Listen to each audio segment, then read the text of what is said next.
نحمده ونصلي ونسلم على حبیبہ الکریم۔ مسواک اللہ کے پیارے حبیب محمد صلی اللہ تعالی علیہ وآلہ وسلم کی پیاری پیاری سنت ہے، اور اس سنت سے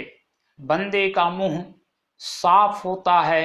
منہ کی ساری گندگیاں دور ہوتی ہیں، اور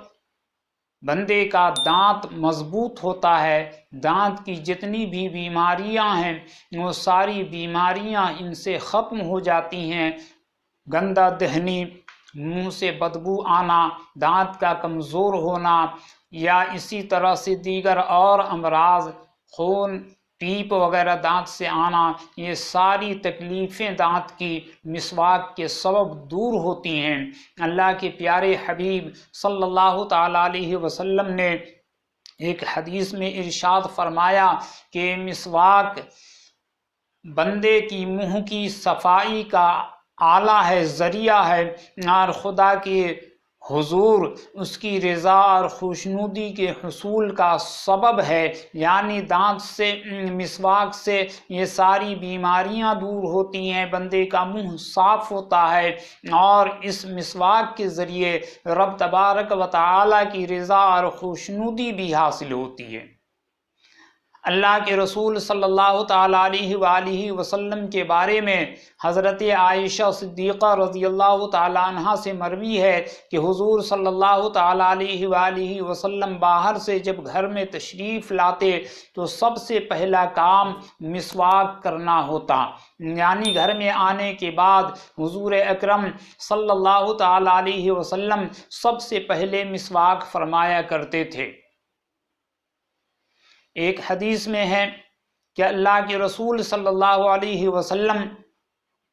کسی نماز کے لیے تشریف نہ لے جاتے یہاں تک کہ مسواک کرتے، یعنی مسواک کرنے کے بعد ہی کسی نماز کے لیے آپ تشریف لے جاتے۔ اور ایک روایت میں یہ بھی آیا ہے کہ حضور ارشاد فرماتے ہیں کہ اگر یہ بات نہ ہوتی کہ میری امت پر شاق ہوگا، یعنی مشکل ہوگا، کٹھن ہوگا، تو میں ان کو ہر وضو کے ساتھ مسواک کرنے کا حکم دیتا۔ حضرت علی رضی اللہ تعالیٰ عنہ سے روایت ہے رسول اللہ صلی اللہ تعالیٰ علیہ وسلم نے ارشاد فرمایا کہ بندہ جب مسواک کرتا ہے پھر نماز کو کھڑا ہوتا ہے تو فرشتہ اس کے پیچھے کھڑا ہو کر قرات سنتا ہے، پھر اس سے قریب ہوتا ہے یہاں تک کہ اپنا منہ اس کے یعنی بندے کے منہ پر رکھ دیتا ہے۔ مشائخ کرام فرماتے ہیں کہ جو شخص مسواک کا عادی ہو، یعنی جس کی عادت ہو مسواک کرنا، عادتاً وہ مسواک کرتا رہتا ہو، مسواک کا پابند ہو، تو اس شخص کو مرتے وقت کلمہ پڑھنا نصیب ہوگا، اور جو شخص افیون کھانے کا عادی ہو مرتے وقت اسے کلمہ نصیب نہ ہوگا۔ یعنی مسواک کرنا حسن خاتمہ کا سبب بھی ہے، اور افیون کھانا یہ بدبختی اور شقاوت کا سبب ہے۔ افیون کھانے والے کا خاتمہ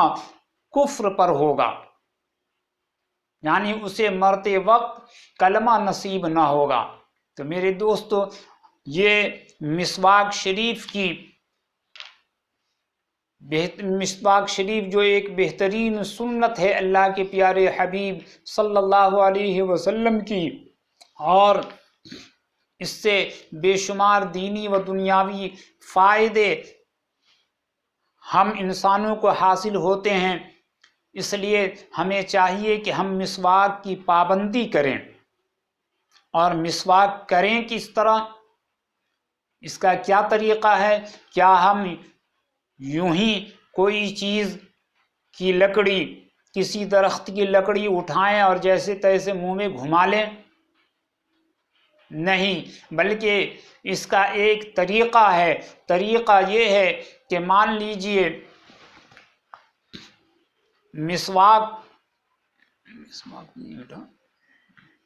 مسواک کو پکڑنے کا طریقہ یہ ہے کہ ہم اپنے سیدھے ہاتھ سے مسواک کو پکڑیں، 3 انگلیاں مسواک کے اوپر ہو اور چھنگلیاں جو ہے چھوٹی انگلی یہ مسواک کے نیچے طرف ہو، اور انگوٹھا مسواک کے اندر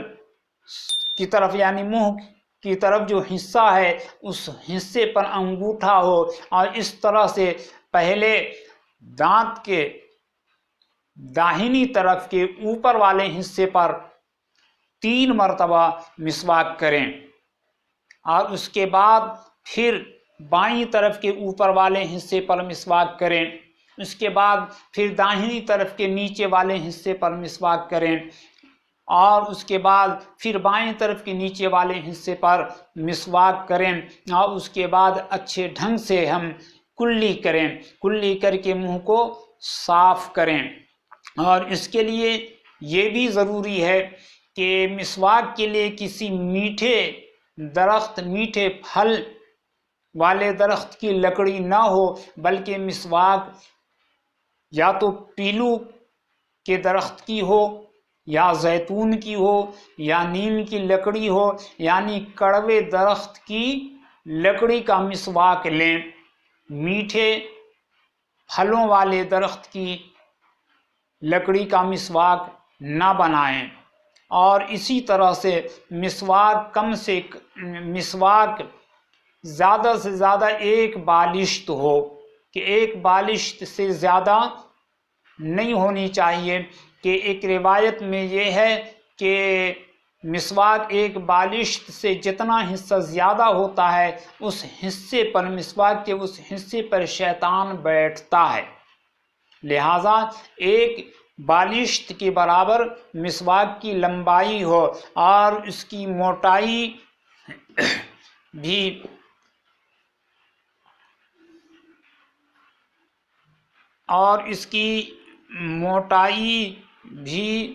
زیادہ نہ ہو، بلکہ 1 انگلی کے برابر موٹائی ہو، اور دانتوں کی چوڑائی میں مسواک کریں، لمبائی میں نہیں۔ یعنی جیسے بعض لوگ ہیں کہ وہ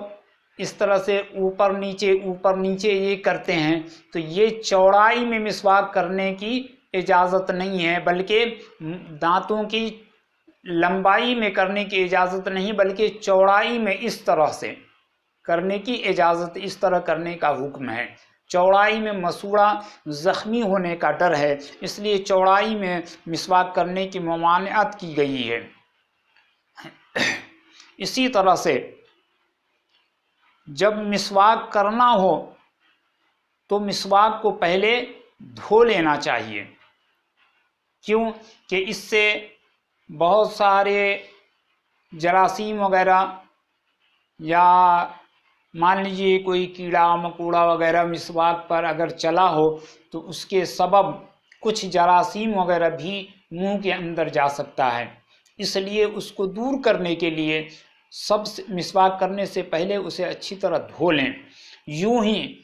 مسواک کرنے کے بعد دھو ڈالیں اور زمین پر پڑی نہ چھوڑ دیں۔ جیسے بعض لوگوں کی عادت ہوتی ہے مسواک کیا، مسواک کرنے کے بعد ایک سائیڈ پھینک دیتے ہیں، تو یہ عادت بھی نہ بنائیں، بلکہ یہ اعلی سنت ہے، سنت کی ادائیگی کا سبب ہے، ذریعہ ہے، آلہ ہے، اس لیے اس کا احترام ضروری ہے، اور اسے کھڑا کر کے رکھیں۔ اگر مسواک نہ ہو تو انگلی یا کپڑے سے دانت مانج لیں، یوں ہی اگر دانت نہ ہو تو انگلی یا کپڑا مسوڑوں پر پھیر لیں۔